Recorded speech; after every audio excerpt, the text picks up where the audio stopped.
এর আগে হয়তো এঁচোড়ের অনেক রেসিপি তোমরা খেয়েছো। প্রবলেম তো হয় নিরামিষ দিনগুলো। পেঁয়াজ রসুন দিয়ে যে কোনো খাবার কি টেস্টি বানানো যায়, কিন্তু কোনো নিরামিষ রান্না বানাতে গেলে আমাদের একটাই চিন্তা হয় কিভাবে টেস্টি বানাবো। আজকে নিরামিষ একটা এঁচোড়ের কালিয়া রেসিপি তোমাদের সঙ্গে শেয়ার করছি। এঁচোড় কিভাবে কাটবে সেই পদ্ধতিও তোমাদেরকে দেখাচ্ছি। এঁচোড় কাটার সময় দু হাতে ভালো করে সর্ষের তেল মেখে নিতে হবে। আমার মা এই রেসিপিটা দারুণভাবে বানায়, আর আমার মা এই রেসিপিটা শিখেছিল আমার ঠাকমার কাছ থেকে, তাই এই রেসিপিটা মাই তোমাদের বানিয়ে দেখাচ্ছে। এঁচোড়টা কিন্তু একদম দেশি এঁচোড় আর কচি এঁচোড় ছিল। এঁচোড়টাকে মাঝখান থেকে কেটে নিয়ে দু সাইডে এরমভাবে ফালি করে প্রথমে এঁচোড়ের খোলাগুলোকে তুলে নিতে হবে। মাঝখানে যেটা থাকে শক্ত অংশ সেটাকে বলা হয় ভুঁতি। এই ভুঁতিটা কিন্তু খেলে পেটের একটু সমস্যা হয়, তাই ভুঁতিটা কিন্তু কেটে বাদ দিয়ে দিতে হবে। আর একটা বাটির মধ্যে এখানে নুন হলুদ দিয়ে একটু জল রেখেছি। এই নুন হলুদ জলে যদি এঁচোড়গুলোকে ভিজিয়ে রাখা হয়, এঁচোড় থেকে এক্সট্রা করে আর আঠা বেরোয় না, আর এঁচোড়ের কষ ভাবটাও কিন্তু কেটে যায়। এইভাবে এঁচোড় কাটার সময় কিন্তু এই নুন হলুদ জলে একবার অবশ্যই তোমরা ভিজিয়ে রাখবে, তাহলে দেখবে এঁচোড়ের কিন্তু আলাদা করে কষটা অনেকটাই চলে গেছে। এঁচোড় কাটা হয়ে গেলে আমরা কেটে নেব আলু। যে সাইজের এঁচোড়টা কাটবো সেই সাইজেরই আলু কেটে নেব। আর এই রান্নাটা বানাতে আমার ঠাকুমা একটা স্পেশাল মশলা বানাতো। যদিও তখনকার দিনে কিন্তু জয়িত্রী, জায়ফল, এলাচ বলো গ্রামের দিকে অ্যাভেলেবেল ছিল না। আমার মা ঠাকুমার সেই মশলাটা মাথায় রেখেই এদান্তি সেই মশলার মধ্যে একটু চেঞ্জ এনেছে। আমার ঠাকুমা ওই মশলার মধ্যে দিত শুকনো লঙ্কা, জিরে, ধনে, তেজপাতা। আমার মা শুকনো লঙ্কা, জিরে, ধনে, তেজপাতার সঙ্গে এলাচ, দারচিনি, লবঙ্গ আর একটু জায়ফল আর জয়িত্রী অ্যাড করে। এতে কিন্তু এই মশলাটা দিয়ে যদি এঁচোড়ের কালিয়া বানানো হয়, মাংসের স্বাদকেও হার মানায়, এত দারুণ হয় খেতে। তাই ভাবলাম আমার বন্ধুদের সাথেও এই রেসিপিটা আমি শেয়ার করি। দেখতেই পেলে আলু আর এঁচোড় কিন্তু কাটা হয়ে গেছে। ওই যে বলেছিলাম স্পেশাল একটা ভাজা মশলা বানায়, সেই মশলাটাই মা এবার বানিয়ে নিচ্ছে। এর মধ্যে গোটা জিরে, শুকনো লঙ্কা, তেজপাতা, দারচিনি, জয়িত্রী ফুল, এলাচ আর লবঙ্গ আছে। গোটা ধনেটা আমার কাছে অ্যাভেলেবেল ছিল না, তাই দিতে পারিনি। তোমরা থাকলে কিন্তু অবশ্যই দিও। এটাকে শুকনো কড়াই নাড়াচাড়া করে মিক্সিং জারে একটা গুঁড়ো মশলা বানিয়ে নিতে হবে। তারপর যে জলটার মধ্যে এঁচোড়টাকে কেটে ভিজিয়ে রেখেছিলাম, যে নুন হলুদ দিয়ে জলটা রেখেছিলাম, সেই জল সমেত এখানে দিয়ে দিচ্ছি কড়াই আগে থেকেই গরম ছিল, আলাদা করে এখানে নুন দিলাম না। এঁচোড়টাকে ঢাকা দিয়ে মিনিট 10 মতো সেদ্ধ করে নিয়েছি। এঁচোড়টাকে মোটামুটি 80% সেদ্ধ করে নিয়েছি। খুব বেশি সেদ্ধ করে নিয়ে এঁচোড়ের কালিয়া বানালে এঁচোড়গুলো কিন্তু গলে গলে যাবে, তখন কিন্তু খুব একটা ভালো লাগবে না। এবার কড়াই পরিষ্কার করে ভালোভাবে এখানে 3 চামচ সর্ষের তেল গরম করে নিলাম। আলুটাকে কিন্তু আলাদা করে সেদ্ধ করে নিয়ে নিই। আলুটাকে নুন আর হলুদ দিয়ে একটু ভেজে নেব। তেলের মধ্যে আলুটা দিয়ে দিলাম। এবার 1/2 চামচ নুন আর 1/2 চামচ হলুদ গুঁড়ো দিয়ে নাড়াচাড়া করে আলুটা কিছুক্ষণ ভাজবো। যতক্ষণ না আলুর গায়ে একটা হালকা ব্রাউন কালারে ভাজা ভাজা দাগ না আসছে, ততক্ষণ কিন্তু আলুটাকে আমরা ভেজে নেব। খুব ভালো করে নাড়াচাড়া করে নিচ্ছি। আলু ভেজে নেওয়ার পরে এই তেলের মধ্যেই এঁচোড়টাকেও একটু হালকা করে ভেজে নেব। যেহেতু এঁচোড়টা নুন হলুদ দিয়ে সেদ্ধ করা আছে, আর একবার ভেজে নিলে কিন্তু স্বাদটা দারুণ আসে। বুঝতেই পারছো আলুটা কিন্তু অনেকটাই ভাজা হয়ে গেছে। এবার আলুটাকে তুলে নিচ্ছি। এঁচোড়টা ওদিকে কিন্তু 80% সেদ্ধ করা আছে, তাই বাকি একটু ভেজে নেব, তাহলে কিন্তু বাকি এঁচোড়টাও খুব ভালোভাবে সেদ্ধ হয়ে যাবে। এবার ওই তেলের মধ্যে এঁচোড়টা দিয়ে দিয়েছি। এঁচোড় দিয়ে আমরা একটু কিছুক্ষণ নাড়াচাড়া করে এঁচোড়টাকে ভেজে নিচ্ছি।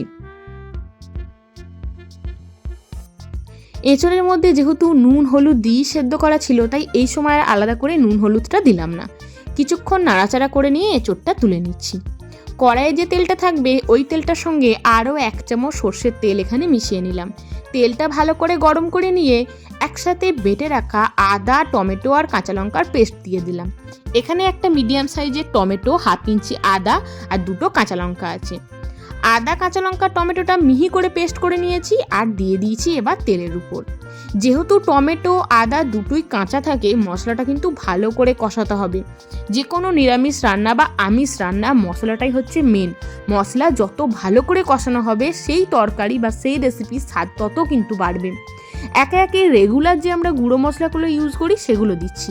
এখানে 1/2 চামচ হলুদ গুঁড়ো, 1/2 চামচ ধনে গুঁড়ো, 1/2 চামচ জিরে গুঁড়ো আর 1 চা চামচ মতো কাশ্মীরি লঙ্কার গুঁড়ো দিয়ে দিলাম। খুব ভালো করে নাড়াচাড়া করে সব শুকনো মশলাগুলো কিন্তু আমরা কষিয়ে নেব।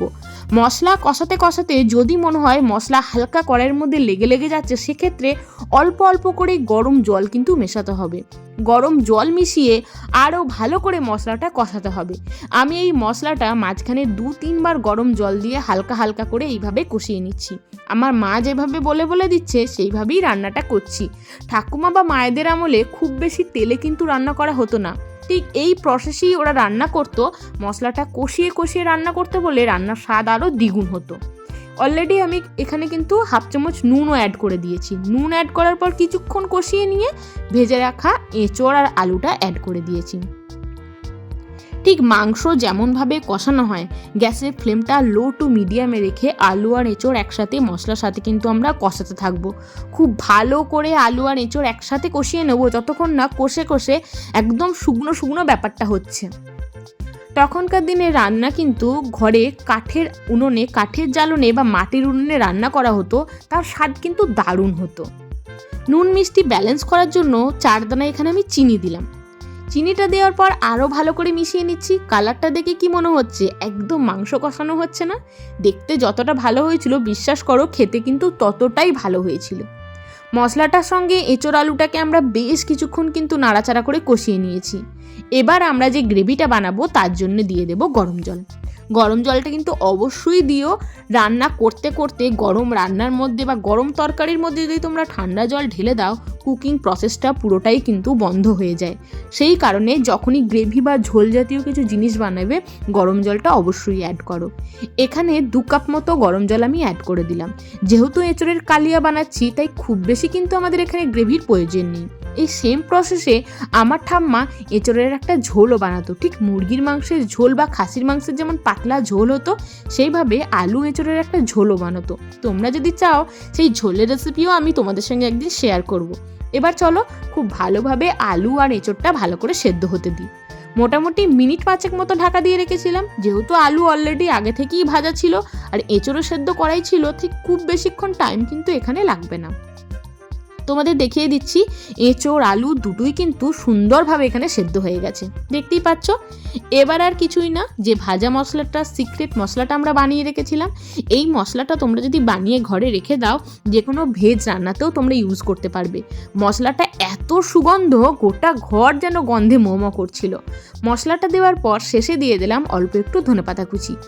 আমার ঠাকুমার রেসিপিটার পর আমার মা কিছু কিছু ছোট ছোট টিপস কিন্তু এই রান্নাটার মধ্যে অ্যাড করেছে, তাতে এই রান্নাটা এখন আরও সুস্বাদু হয়ে যায়। ধনে পাতাটা কিন্তু তখন ঠাকুমা দিত না, এখন মা ধনে পাতাটাও শেষে অ্যাড করে, তাই খেতে জাস্ট দুর্দান্ত হয়। এইভাবে নিরামিষ এঁচোড়ের কালিয়া একবার বাড়িতে তোমরা অবশ্যই বানিয়ে খেও।